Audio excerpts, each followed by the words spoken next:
So good morning, everyone, and welcome to this meeting, gathering of the media as well as interest holders and stakeholders to discuss a new initiative by private sector. And those of you who are at the swearing-in ceremony a couple of days ago, you have heard when I spoke about partnering with private sector and stakeholders to take the burden of our central government.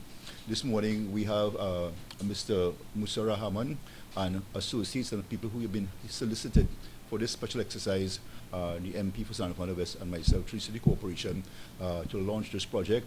We're calling it Bringing Christmas Cheers to the Communities and those from the depressed communities and those who are in need of a Christmas cheer.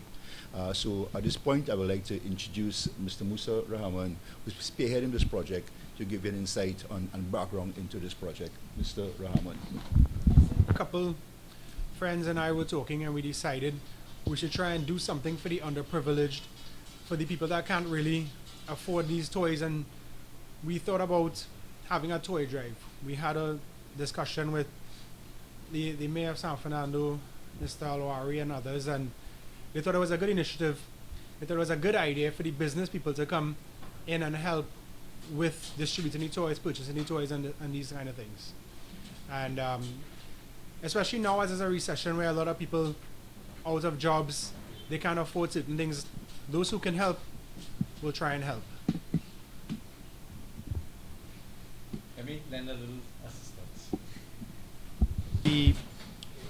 I'm very pleased as the Member of Parliament for San Fernando West to simply witness an event which is a partnership between the city of San Fernando and the private sector business community.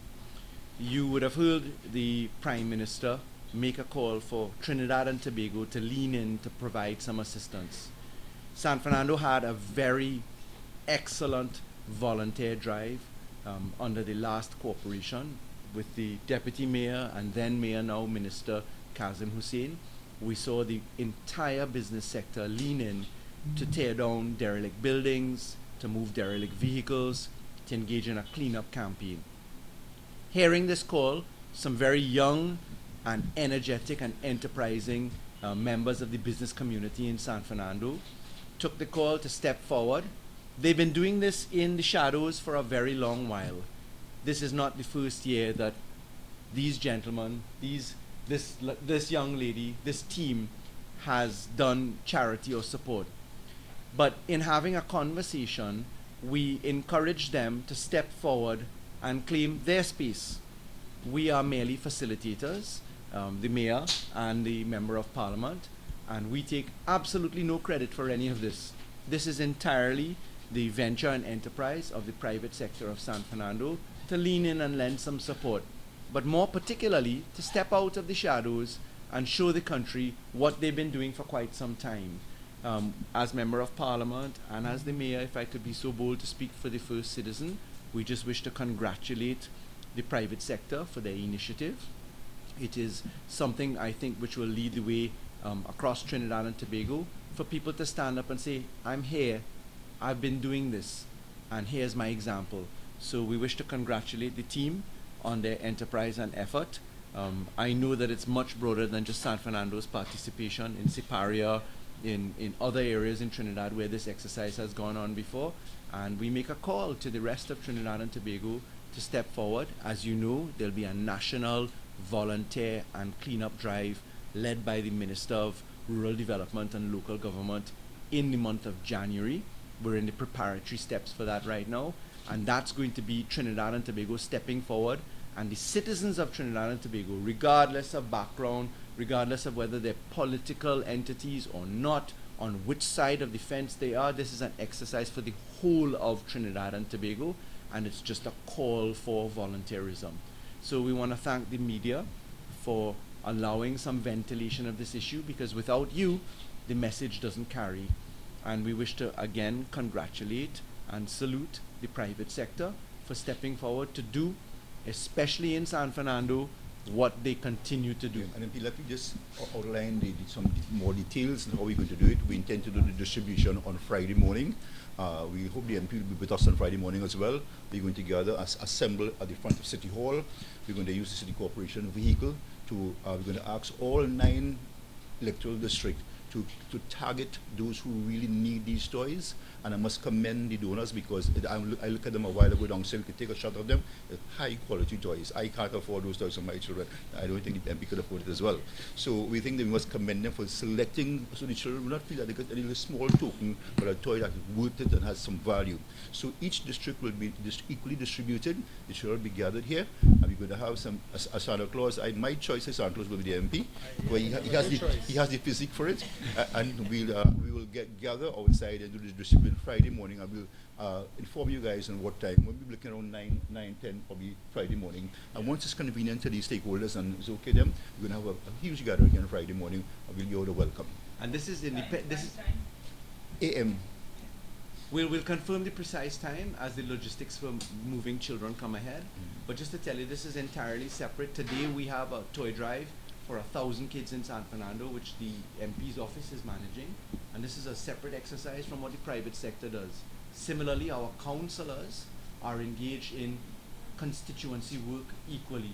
So really this is multiple layers actually getting all of the connections going. So today is my toy drive as Member of Parliament across San Fernando, from Marabella, where we were just with hundreds of kids, to right across as we head across the Mbakadere to constituency office. We have our 1,000 drive today, and the private sector again at Quality Point do theirs on Friday coming. Also for the public or anybody that wants to get involved, we have collection points at Nigel Arkan Bookstore in Marabella. We have at Southern Supplies Limited, Sutton Street, Hideout Signs Limited on Sapero Street, and we're supposed to have a collection point at Gulfsley, which we'll confirm. And anybody that wants to contribute toys, and City Hall as well as a collection point. Anybody else that wants to contribute toys is welcome. You should introduce your team. Yes, this is Khalid Ghani. And you all want to introduce yourself?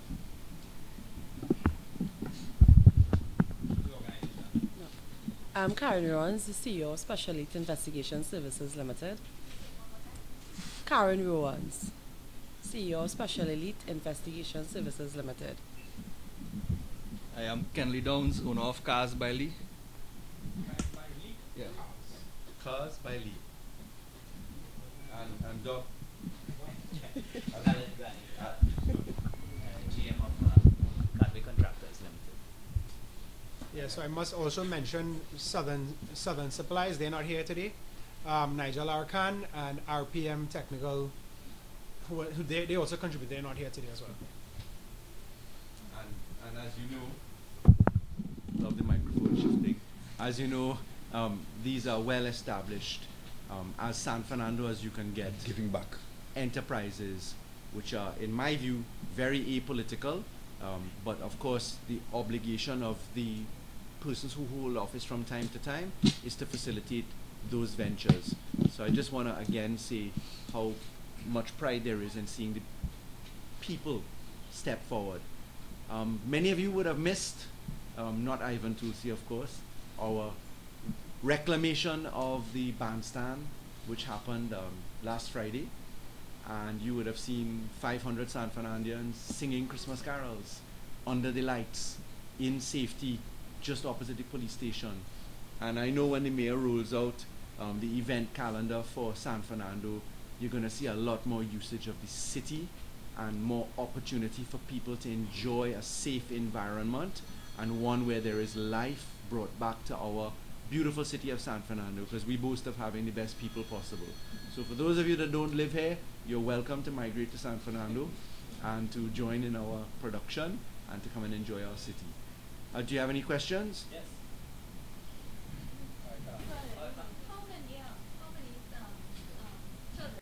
For the private sector to attend.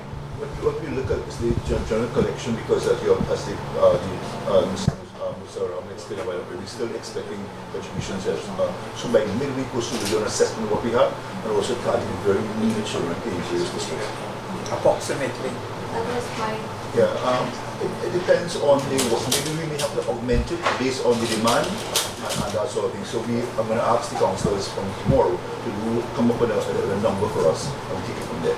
You have to remember this is a brand new installed mayor, brand new installed council, and therefore the gap time between enterprise initiation and production is a little bit tight. But we're confident, I'm sure, that we can, in the private sector, reach out as far as we can. There are multiple efforts that all of San Fernando engages in. The key is really, you get your best coordination when you coordinate. So you're really trying to enterprise the coordination, which is where the private sector under Musa Rahman in particular has stepped forward to say, let's lend you some mind and management and some energy, and you can't do this without the involvement of that volunteerism. So that's why we're very proud to support the drive, but this is a drive spearheaded by the private sector. I have two questions outside the door. Just in the microphone there. Sure, I feel some hard, but Any question? Now that the Bill Act and the anti-gang legislation has lapsed, right, does the government plan to have new legislation introduced that would not require the opposition's special majority to pass it? for those particular areas. Yeah, to ensure that criminals are kept behind bars. Okay, let me address the answer this way. Crime is one of the number one issues. You might find it hard to say one of the number one, meaning there's several issues that rank side by side. The economy, crime, confidence are certainly significant issues in Trinidad and Tobago. I can assure you that the management of crime is an absolute priority in making sure that it is eradicated. That's an absolute priority for the government. We say specifically, the government, that we have great laws in Trinidad and Tobago. Do we need more laws? It's a good question. What we need is the operationalization of laws. I'll give you an example. There are 32 men on death row right now 33, because one was sentenced to hang yesterday. I'm tracking it by the day. But have those 32 men met the gallows and satisfied the conditions for the laws of Trinidad and Tobago? No. So the operationalization of laws is an important thing. Crime flourishes because there's profit in crime. Nobody enters into crime unless it's a crime of passion, which is a well-established principle. Nobody enters into organized crime without profit. And what we say is that we are driving behind. The mission is to take away the profit from crime. That is why in January, you're going to see the Attorney General's office lay in Parliament a suite of legislation, several laws that we have spent time working on over the last several months to specifically target the dollars behind crime. That is a very, very powerful suite that is on its way, and I do think that it will cause a significant impact and intrusion into the issues which promote crime. I can guarantee you that. Many of those have been stripped down to not require special majority support by the opposition, because the opposition has demonstrated that they are there to oppose simply. When in government, we supported the legislative work that came forward in the Parliament by percentage to 94%. And what we did was we actually sat down and fixed the legislation that came. You look at the Children's Act. I was required in one night as an opposition senator to submit 223 amendments to the legislation, which I did by myself in the Senate overnight till 4 a.m. in the morning. Never once did we complain or cry or say we don't have resources or say that we want a joint select committee. And that bill was hundreds of clauses in contemplation with subsidiary legislation and connected. If you looked at the FATCA issue right now, you would have seen a very powerful statement yesterday by the Bankers Association telling the opposition of Trinidad and Tobago, enough is enough. The Bankers Association, not a political entity, not the government, joined the American Chamber of Commerce and said that there is nothing left on the table required to go to a joint select committee. I wonder if you paid attention to that, if we have paid attention to that. They also made a very powerful reply to Mrs. Prasad Bisesa, who said, I want to see the sky falling before I support. And the Bankers Association came out, the president, and said categorically to Trinidad, that is, in essence, a nonsense, because there's first-hand information of the consequences there. Now, I've raised FATCA in the context of the fight on crime. Because the reciprocal exchange of bank account information for Trinidad and Tobago citizens who have accounts abroad is very important to our country, so that you know in some cases where the profit of crime is hidden. And again, you are driving to take the profit out of crime. With respect to the bail amendment and anti-gang, I am working on amendments to the bail legislation now, in tandem with the DPP, the Criminal Bar Association, the judiciary. The anti-gang legislation, the statistical information is being pulled. It was an inexplicable position for the government to meet an opposition that said we will just simply not support, when they are the ones who brought the same legislation, and we supported it every single time. But that's now Trinidad and Tobago. That's Kamla Prasad Bisesa, Rudal Munilal, Gerald Ramdeen. This is what we get from them. So we just have to adjust the course and tact, and to do the work, and to present it to the people of Trinidad and Tobago, who clearly are now saying enough is enough. And you notice the conversation is not that the government is to be called out, it is that the opposition is to be called out. When your private sector says to you, you are going to risk your entire economy by not supporting, and that there's no explanation for the need for a joint select committee in the FATCA legislation, you've got to ask yourselves, what is the opposition of this country doing? What is their mission? What is their objection to foreign accounts? Why will the opposition walk out of Parliament twice, not turn up on the third occasion, refuse to submit comments for 4 months straight on the foreign account legislation? That's a serious question for the people of Trinidad and Tobago, to rest at the feet of Kamla Prasad Bisesa and her supporters in her party, because I don't think that the UNC members of Trinidad and Tobago's population want that. I think this is purely the political persons in the UNC who are driving this conversation. The opposition has said that the reason why they called it the Joint Select Committee meeting is that the professionals, the experts in the field, like from UE, are not being given the opportunity to have their say. I responded this way. Mrs. Prasad Bisesa, as Prime Minister of Trinidad and Tobago, sat on the FATCA issue on 4 occasions in the Cabinet in 2013.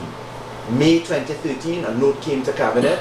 It was then confirmed a week later in May. That's 2 occasions. October 2013, it came to Cabinet. It was confirmed a week later. 4 times, Kamla Prasad Bisesa, as Prime Minister, sat on FATCA in 2013. She then instructed that there be a signature to the intergovernmental agreement, and it was initialed by Larry Howard. In the period 2013 to 2017, as we approach it, Mrs. Prasad Bisesa didn't have one care in the world to ask a single expert at UE, etc. 13, 14, 15. She had 3 years, 2.5 years. All of a sudden, she now wants to ask experts from UE.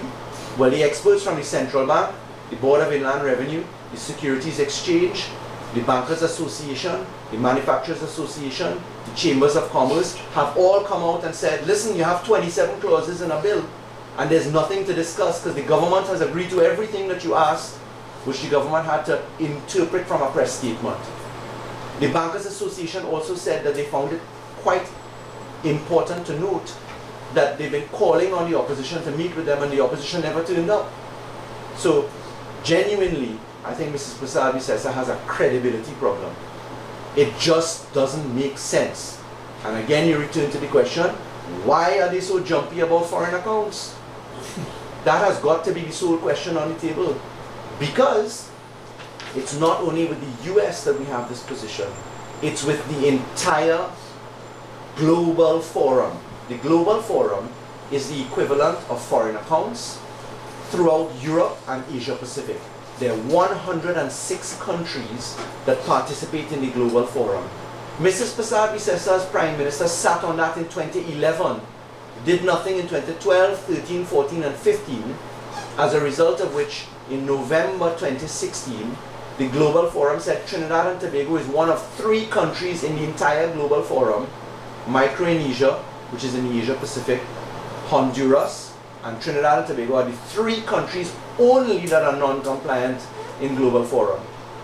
Mrs. Prasad Bisesa refused to give any support to that exchange of foreign account information to Europe and Asia Pacific. Why? that global forum is likely to shut down this country as well. Fortunately, we have approached it by engaging to sign a multilateral convention with the global forum, which will take us out of default. But there's again no explanation for the risk to shut down of economy, not only on the foreign account for the US, but the foreign account for global forum. Again, why are they so afraid of foreign accounts being moved? One more question. Calls have been made for pepper spray and needs to be used. Is the government going to proceed to have that legalized? I have the issue of non-lethal tools on the law reform, on the legislative reform committee table, but the policy background behind that is one that has to be driven not only by the government's view, but also by the security services view. That's the Trinidad and Tobago Police Service, the TTDF, Customs, Immigration. Because there is a double-edged sword to this. If one legalizes pepper spray, you're legalizing it for the whole country. Attackers therefore have the use legitimately to have it in their possession, which is why rules and regulations are sometimes found for knives. You can only have a knife of a certain length, or it must be sheathed, or cutlass walking around in public. So the police and the TTDF, etc., are being solicited to provide their views on it, because we've heard the call. Lawfully, as a government, when we design laws, we have to look at all of the impacts and to get the position forward. So it's being looked at, but we've got to have the views of the Director of Public Prosecutions, of the police, of the other security services, immigration, customs, etc., because we don't want to find ourselves unwittingly giving attackers an advantage which is lawful. Could you imagine an attacker walking around, as someone in the police pointed out to me, with pepper spray? We've got to be careful about it. So it's a good idea. This is why the move to increase the municipal police, as has been approved to the number of 1,200 officers, is a significant impact. And this is why the drive to take the profit out of crime is a significant impact. That's where we're going to see the difference. I want to remind you, Al Capone, famous gangster in the United States of America, was taken off the circuit on tax evasion. He was not taken down for murder. That was tackling a serious issue by thinking outside the box. That's where we are right now, and you're going to see the benefit of it very shortly. Or selling moonshine. Yeah. So, okay, so regarding the San Fernando Corporation? Yeah, the opposition decided they're going to go to court regarding this matter. What is the government doing as regarding that? With respect to the San Fernando Corporation, what I read was that Mrs. Prasad is away. She's surely looking at options. I'm not confident that the UNC will go to court on this issue, because the law is pellucidly clear. The Municipal Corporations Act and the standing orders of the Sangre Grande Corporation are very, very clear, as amended post-2013, that a presiding officer has an original and casting vote. The law is the outgoing mayor sits as mayor until a new mayor is elected. The outgoing mayor lawfully attends to the first meeting, and the first order of business is the appointment of a presiding officer. There's nothing in law that says that the presiding officer must be the CEO. The issue is that most corporations tend to offer the CEO because the business is usually clear. It was lawfully open under the Municipal Corporations Act as amended in 2013 and under the standing orders of the Sangre Grande Regional Corporation to have the mayor come in, put the question of the nomination of a presiding officer to the table. That nomination was met with deadlock, and therefore the lawful position is that the person who's appointing the presiding officer has an original and casting vote. Terry Rondon, as an elected councillor, had an original vote, and as the chairman at that point had a casting vote, and therefore you went from 6-6 to 7-6. Once the presiding officer was appointed, you then put the question of the appointment of a chairman, meaning the mayor, to the vote. You would have gotten 6-6, but the presiding officer, under the law, has an original and casting vote. This is the ABCs of the law. So despite all the grand charge and the shouting by Gerald Ramdeen, I really don't think they have the guts to go to court on this. And if they do, then c'est la vie. It is due process. That's what the courts are there for. We'll meet them on the floor of the court and we'll beat them again. You have to remember San Fernando was won with popular vote to the PNM, and we didn't pass the amendments in 2013, the UNC did. But they were so busy rushing to try and make sure they attended to the ILP that they didn't pass proper law, and we didn't support that law as amended. We spotted certain positions, we saw it in gear, but this is what the UNC purchased for itself. So they can't have it both hot and cold, they can't approbate and reprobate at the same time. Very much. Further question. I think you might probably want to catch the volunteers downstairs by their toys. Also, the pictures of the contribution so far. Thank you very much. Small the children, where's the other watching that place? But I don't get at that moment. When they get this, it's really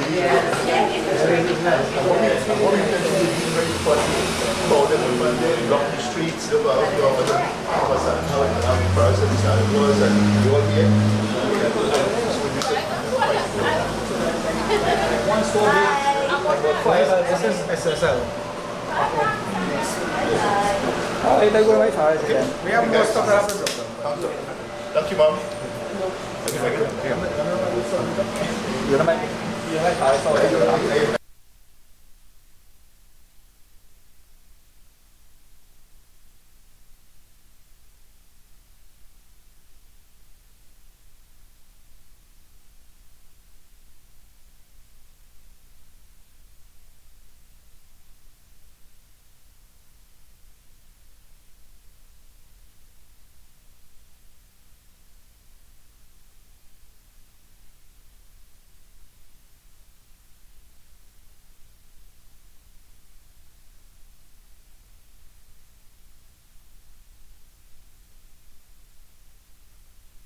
No, but just this is their volunteer position. Yeah. But you see, we want to see is volunteers. That's all right. I only came to promote. Same here.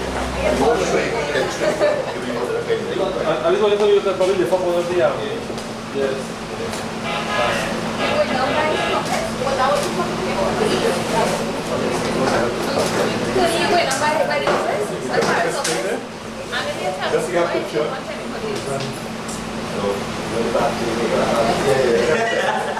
Musa with a Barbie.